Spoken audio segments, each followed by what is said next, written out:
Halo kawan-kawan, kita ketemu lagi di Rayu di channel.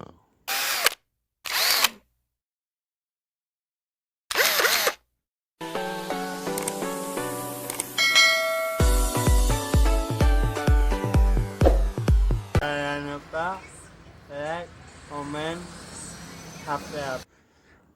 Oke teman-teman, di kesempatan kali ini saya kembali ingin sedikit berbagi dengan teman-teman seputar kulkas. Nah, ini adalah sebagai contoh kulkas satu pintu. Apapun mereknya ya teman-teman ya. Jadi kulkas ini mewakili kulkas-kulkas yang lain. Saya jadikan sebagai contoh.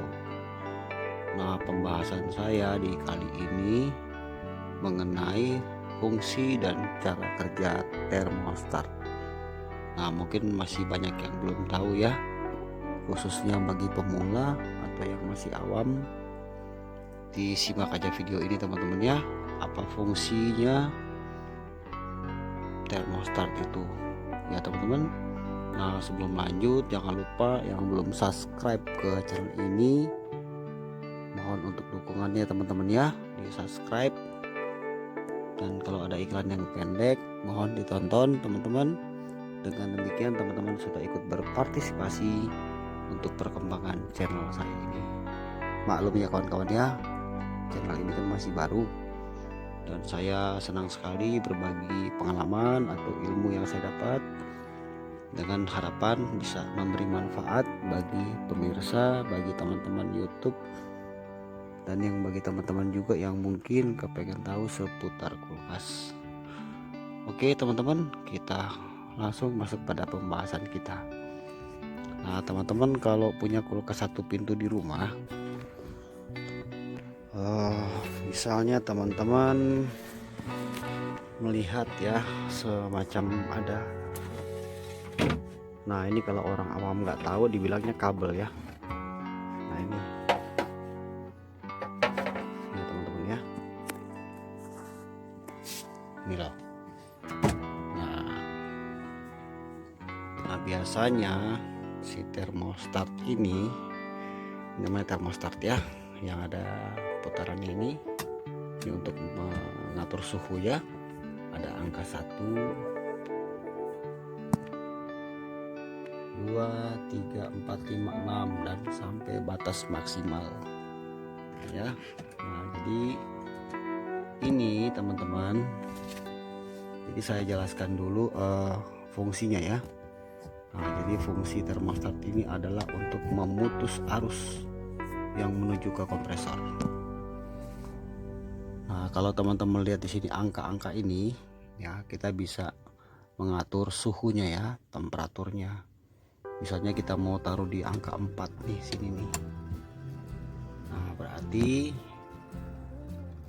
dalam derajat tertentu sesuai yang kita tetapkan di sini, misalnya 4 atau 5, maka kompresor itu akan dengan sendirinya off ya, atau kompresor itu, mesin kompresor itu akan mati dengan sendirinya.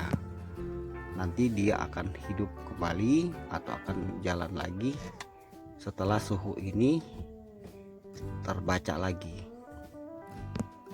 Nah teman-teman, kalau misalnya kita menyetelnya posisinya ada di maksimal ya, mentok ya segini ya, sampai habis lah istilahnya, sampai full gitu.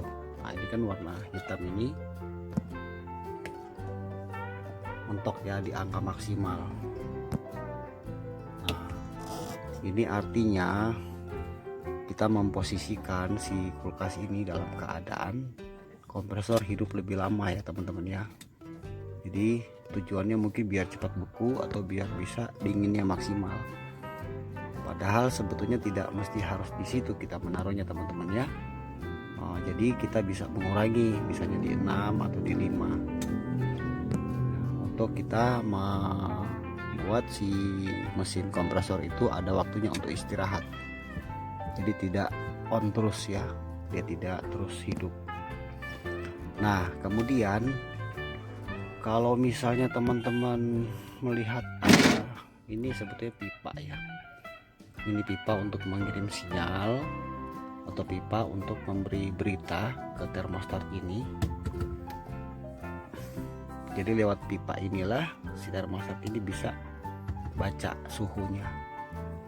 Nah, jadi kalaupun kita memposisikan ini di angka berapa aja, namun ini pipa ini tidak menempel pada bawah freezer ini. Ini kan freezer di atas nih, di ruang freezer.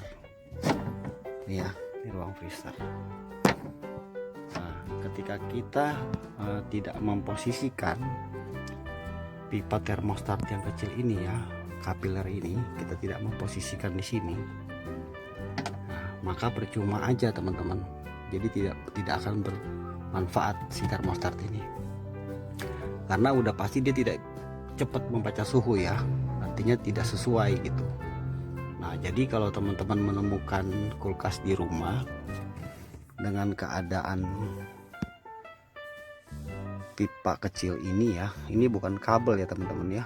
Jadi kalau gantungan gini teman-teman pikir kabel, takutnya kesetrum gitu, padahal enggak ya. Ini adalah pipa kapiler yang mengirim berita, tugasnya untuk membaca suhu ya. Nah, jadi kita memposisikannya harus di sini teman-teman.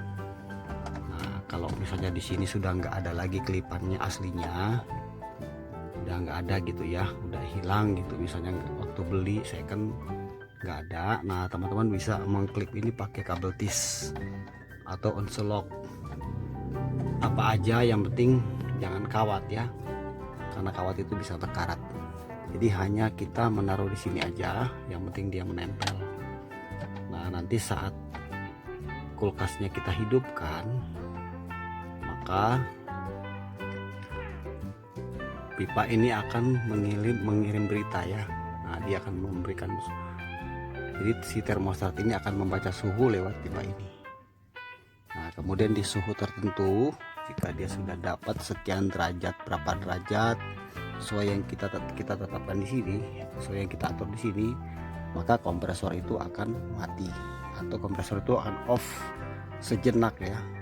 Nanti dia akan kembali hidup.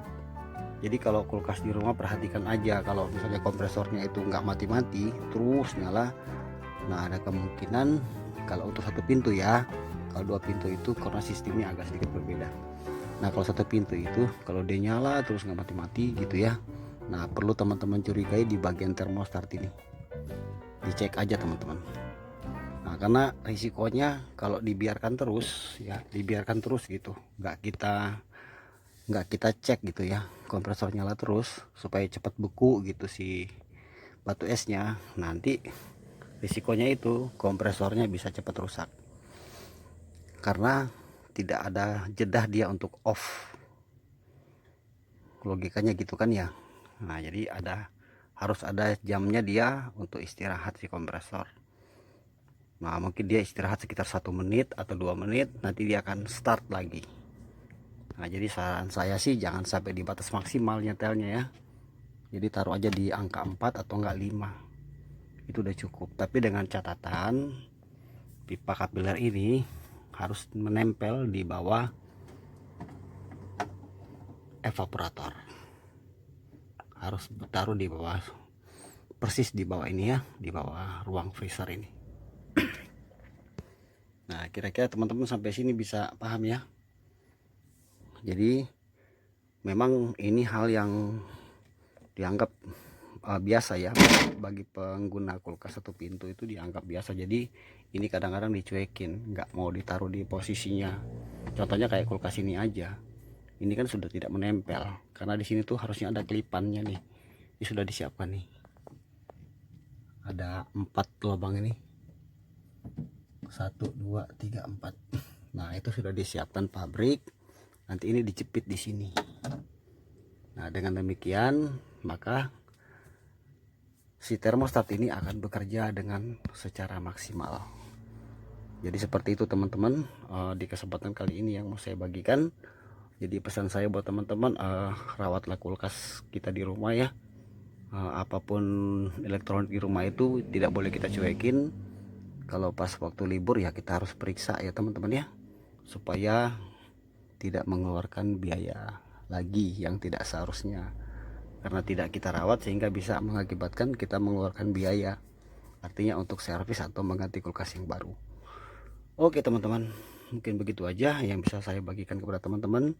Semoga video ini bisa bermanfaat.